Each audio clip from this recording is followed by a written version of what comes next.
Guys, it's Saiyan 4414 or Tony. How's everyone doing today? So, I'm late on episodes again. Whoops.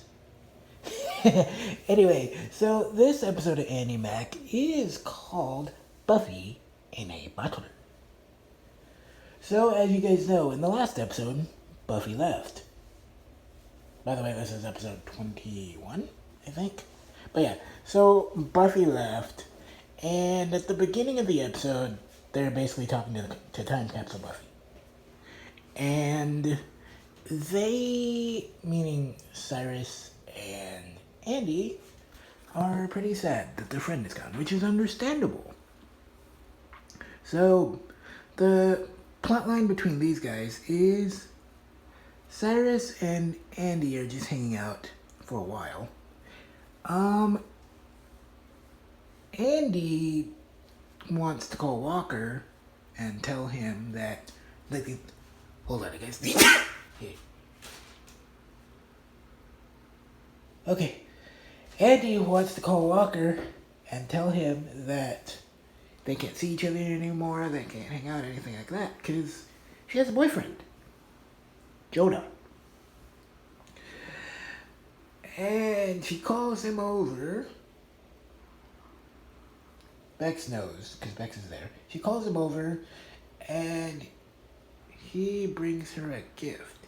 He made her shoes, like sneakers, with the design of the painting that they did on it, and gave them to her. She told him they can't hang out or anything like that anymore, but he still tells her to keep the shoes. She's like, okay, sure.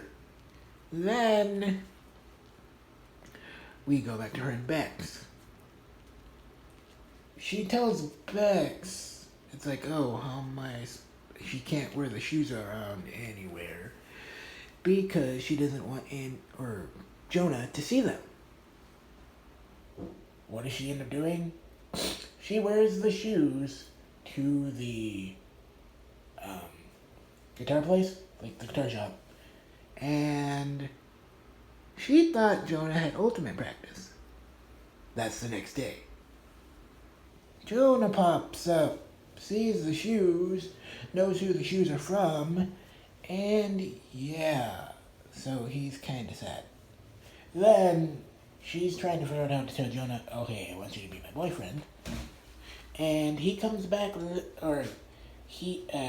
Cyrus and Andi at the spoon. Jonah comes in with, what is her name? I can't think of her name. The girl from before.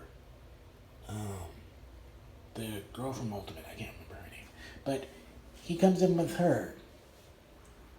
Whoops. So then they leave, Andi leaves because she's like, oh, I can't be here right now. And Andy's been trying to talk to Becks all day, but Becks is really busy.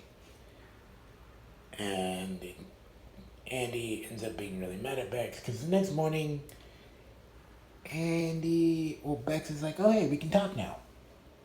Andy's like, I don't want to talk to you now, I want to talk to you before. Oh yeah, by the way, Andi left a ton of messages on Buffy's phone. Buffy didn't answer. And to wrap this one up, at least with the Andi storyline, Andi's just outside, like she feels bad. She leaves another message on Buffy's phone, and she feels bad that she hasn't been able to talk to her. She's basically like, will I ever get to talk to you again? And at that point, whenever she's done, Buffy comes up and she's like, hang on, I'm leaving a message, or listening to a message from my best friend. And I'm pretty sure they hug, and then that's where that ends. And that's the end of that storyline. But there are a few more storylines in this episode.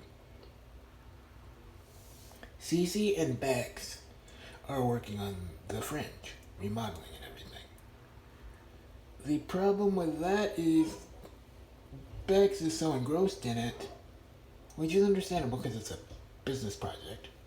But Bex is so engrossed in it that anytime Andi tries to get a hold of her to try to talk to her, like I mentioned before about the Jonah situation, she can't do anything because she's too engrossed in the other stuff, which is fine, but it doesn't work well for Andi. Andi feels like her mom is like ditching her. It's like, I need you and you're not here. So yeah, basically they're just working on remodeling the fringe. And then Cyrus and TJ. Cyrus, throughout this episode, Cyrus is bad at gym stuff.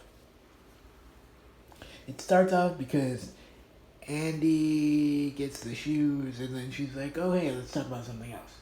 So they start talking about the gym. Cyrus is like, "Oh, I hate the gym. I can't do gymnastics. He hasn't ever been able to do them since 6th grade."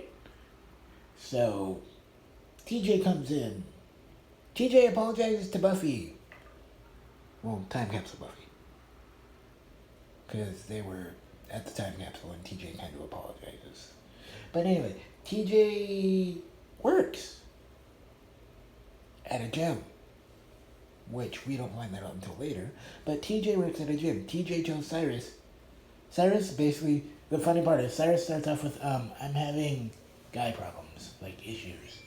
Like physical issues. And he's just like, oh, well. But no, then he explains, no, I can't do a somersault. So TJ is like, hey, let me take you to my job. Like, he's like, I'm going to work. You want to come with? Yeah, sure. This is during the part where Jonah is with the girl that I still can't think the name of her name. But anyway, so they meet there. Like, basically, TJ takes Cyrus to his job, which is a gym for kids. And they give him the motivation. They're cheering his name and everything, the kids are. And he's finally able to do a somersault.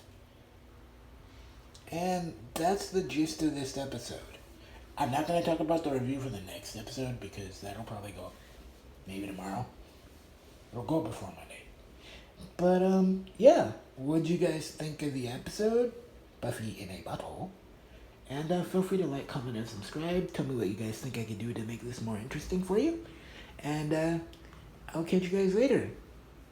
God bless all. Stay safe. And peace. Bye.